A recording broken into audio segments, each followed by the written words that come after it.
Saga Elbaf yang sedang berlangsung dalam manga One Piece telah menjadi salah satu arc yang paling dinanti sejak awal pengenalan pulau ini di Little Garden. Saat ini, Ars Elbaf memasuki titik kritis di mana para kru topi jerami mulai berhadapan langsung dengan para Knights of God, kekuatan utama yang bekerja di bawah pemerintah dunia. Intensitas pertarungan meningkat dengan cepat, dan berbagai misteri tentang kekuatan musuh mulai terkuak satu persatu. Di tengah tensi ini, muncul teori besar dari para penggemar bahwa akan terjadi time skip kedua setelah Ars Elbaf selesai, sebuah langkah besar yang akan membawa cerita menuju tahap akhir perang besar. Ars Elbaf menandai masuknya One Piece ke dalam final saga secara resmi. Semua kekuatan besar di dunia mulai bermanuver dan menunjukkan niat mereka.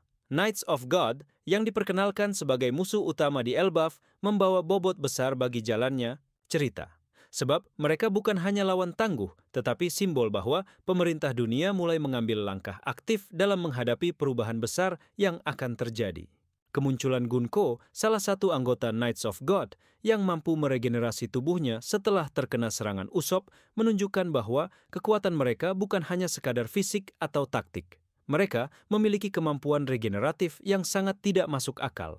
Hal ini mengingatkan banyak pembaca pada kejadian di Sabaody Archipelago sebelum time skip pertama, ketika Luffy dan kru tidak mampu menghadapi kekuatan Admiral Kizaru.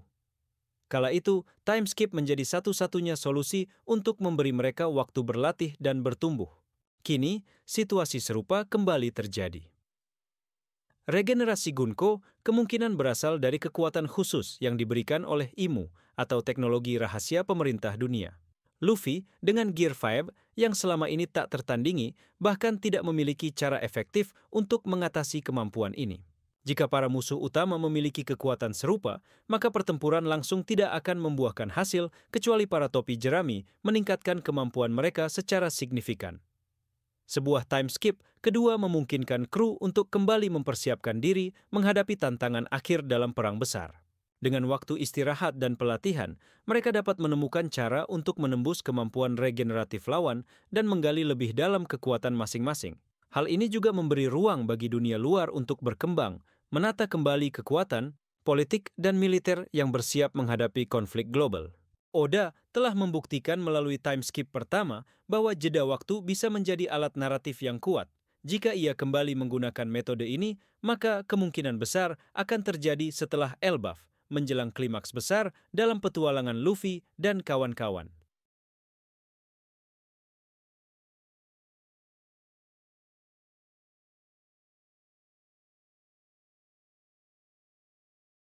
Salah satu aspek menarik dari cerita One Piece adalah keterlibatan mantan anggota kru Raja Bajak Laut, Goldie Roger, dalam perjalanan topi jerami. Shanks memberi inspirasi bagi Luffy untuk menjadi bajak laut. Crocus memperkenalkan mereka pada Log Pose. Rayleigh melatih Luffy selama 2 tahun. Berdasarkan pola ini, Skopper Gaban diprediksi akan memainkan peran besar pasca Elbaf. Skopper Gaban dikenal sebagai orang kepercayaan Roger dan salah satu pejuang terkuat di zamannya. Ia disebut-sebut hadir dalam insiden God Valley dan kemungkinan besar memiliki pengalaman langsung melawan Knights of God. Dengan pengetahuan dan pengalamannya, Gaban dapat menjadi mentor bagi topi jerami, melatih mereka menguasai semua bentuk haki hingga memahami kekuatan tersembunyi dari Imu atau Gorosei. Lebih dari itu, jika tim skip kedua benar-benar terjadi, maka Skopper Gaban adalah kandidat paling tepat untuk mengisi peran seperti Rayleigh sebelumnya. Ia tidak hanya bisa melatih mereka, tetapi juga membagikan pengetahuan sejarah dunia, rocks di Sebek, dan rahasia yang tidak diketahui oleh kebanyakan orang. Di sisi lain, kisah Loki juga penting dalam konteks Elbaf. Pangeran raksasa ini dituduh membunuh ayahnya, tetapi kemudian terbukti tidak bersalah. Potensi Loki sebagai sekutu utama Luffy sangat besar. Ia memiliki salah satu buah iblis terkuat di dunia, namun kalah oleh Shanks yang menunjukkan bahwa ia belum sempurna. Dengan time skip, Loki dapat berlatih dan menjadi pemimpin bangsa raksasa serta pejuang penting dalam perang besar.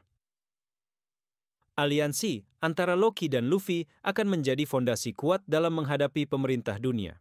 Jika Gaban melatih topi jerami dan Loki mempersiapkan pasukan raksasa, maka kedua pihak bisa saling melengkapi menuju konflik terbesar dalam sejarah dunia One Piece.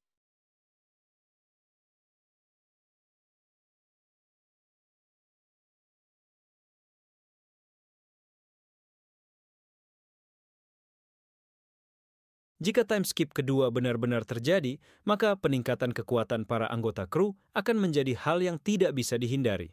Saat ini hanya Luffy, Zoro, Sanji, dan Jinbe yang benar-benar bisa bertarung di level atas dunia. Anggota lain seperti Nami, Usopp, Chopper, Robin, Franky, dan Brook masih memiliki celah besar dalam hal kekuatan, terutama Haki. Gekok, Usopp, misalnya, sudah menunjukkan potensi memiliki observation Haki.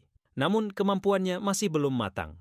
Dalam time skip kedua, ia dapat berlatih untuk meningkatkan jarak serangannya dan kemampuan membaca pergerakan lawan. Hal ini akan membuatnya menjadi sniper sejati di medan perang. Robin kini sudah memiliki teknik raksasa dan kemampuan ofensif yang meningkat, tetapi masih belum menggunakan haki dalam serangannya. Jika ia dapat menggabungkan armamen haki dengan kekuatan buah iblisnya, maka ia akan menjadi pejuang berbahaya, terutama melawan musuh dengan pertahanan tinggi. Begitu pula dengan Franky yang bisa meningkatkan teknologi General Franky untuk menghadapi senjata dan monster ciptaan pemerintah dunia. Brook memiliki kekuatan jiwa dan bisa menyerang hingga level roh. Namun, ia belum diperlihatkan mampu mengakses haki. Jika kekuatan jiwa Brook diperkuat dengan Hao Shoku atau Kenbun Shoku Haki, maka ia bisa menjadi pengacau barisan musuh dalam pertempuran besar. Nami juga berpotensi mengembangkan kemampuan navigasi dan kontrol cuaca yang lebih ekstrim. Apalagi jika ia bisa menggabungkan Zeus dengan haki atau kekuatan alami lainnya. Chopper sebagai dokter bisa mengembangkan teknik medis dan menyempurnakan Monster Point agar lebih stabil. Jika ia memiliki armamen haki, maka ia akan menjadi petarung garis depan yang bisa menghadapi musuh-musuh kuat sekaligus menyelamatkan rekan-rekannya. Semua ini bisa dilakukan secara alami dalam time skip tanpa harus memaksakan kekuatan secara tiba-tiba.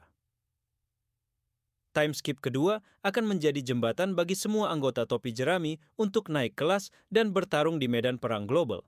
Jika mereka semua berhasil menguasai haki dan memperkuat kemampuan unik masing-masing, maka topi jerami akan sepenuhnya siap menghadapi perang besar, Imu, Gorosei, dan seluruh pasukan elit pemerintah dunia.